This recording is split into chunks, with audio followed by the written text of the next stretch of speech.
Hello students, I am Preeti Sharma from Raval Convent School. In this video, I am going to explain you the diagram of kidney in detail. As you can see in the diagram, there is a kidney. It is the main excretory organ in our body and it is bean-shaped structure which is located just below the stomach. This kidney is present in the abdominal cavity, one on the either side of the backbone. It is mainly protected by the last two ribs, and the right side of the kidney is just at the lower position than the left side of the kidney. Because the right side, in our right side, there is a liver which occupy the large space. So due to the occupy of the large space in liver and due to the position of kidney in right side is little bit lower than the left side. So as you can see in the diagram, there is a tubular part, there is a tubular structure which is called nephron. It is the single cell of the kidney, and here you can see there is a number of nephrons in a small cross section of the kidney. Here is a small cross section. When we cut the smaller part of the kidney, then in this smaller part there is a millions of nephrons. So kidney is basically contains millions of these kinds of structure which is called nephron. So now we will study nephron in detail. Nephron is basically, this is a nephron, is basically a very complex and very complex structure which consists two parts, that is Bowman's capsule. It is a cup shaped structure which is called Bowman's capsule, and it is a tubular part. So Bowman's capsule is basically a double walled structure and it is a cup like structure. In the center there is a glomerulus which is a network of capillary. Here you can see there is a red colored capillary present in nephron. And these capillaries form a very complex network and it is called glomerulus. Due to the presence of this kind of capillaries and glomerulus, this Bowman's capsule is also called glomerular capsule. So the glomerular capillaries receive blood from the renal artery and from the afferent arteriole and drain it into the renal vein. Here is the tubular part. Here is, you can see the tubular part of the nephron which is further divided into PCT, loop of Henle, DCT and collecting duct. There is a proximal convoluted tubule, loop of Henle, distal convoluted tubule and collecting duct.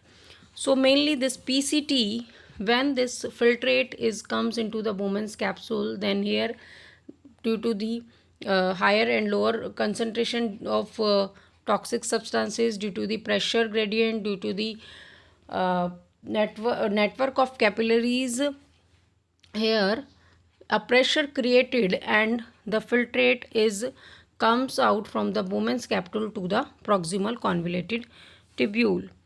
But about 65% of the glomerular filtrate is normally reabsorbed in the proximal convoluted tubule before reaching the loop of Henle, like glucose, amino acids, vitamins, hormones, sodium, potassium, and many of the ions and much of water and some amount of urea from the filtrate are absorbed here. But some kinds of ions like sulfate and mainly creatinine are not reabsorbed. Sodium and potassium firstly reabsorb and then after that glucose and amino acids are reabsorbed. So basically water is reabsorbed here by the process of the osmosis.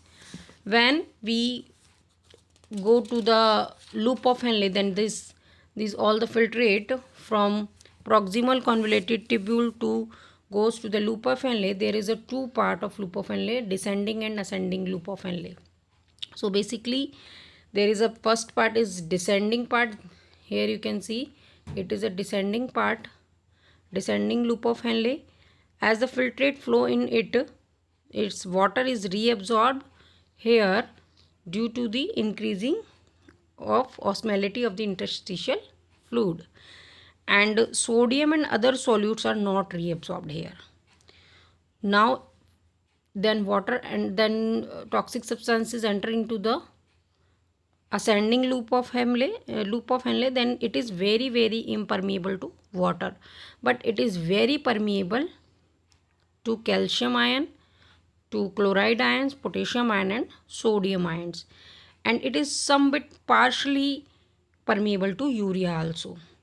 So when this all the toxic substances with the fluid then enter into the distal convoluted tubule, in distal convoluted tubule active reabsorption of sodium ions from this filtrate occur, and chloride ions are also reabsorbed here in distal convoluted tubule, and water is reabsorbed here under the influence of, you can say, ADH hormone, basically antidiuretic hormone, which is called antidiuretic hormone. It is also called vasopressin. It is released by our pituitary gland. So here distal convoluted tubule reabsorb maximum amount of water, and after that from distal convoluted tubule the filtrate is enter into the collecting duct, and here reabsorption of water again take place, and now the filtrate become more and more concentrated here, and which make the filtrate very hypertonic, like in which solute is maximum in quantity, and the entire duct here, this entire duct is very permeable to water. And now the water is reabsorbed in this from this collecting duct, and under the influence of, as I told earlier, that ADH hormone, antidiuretic hormone, sodium is also reabsorbed in the collecting duct, and the filtrate is now, the rest of the filtrate is now turned into urine. This is called urine, and it is very hypertonic, and all the waste comes out from the collecting duct to the ureter.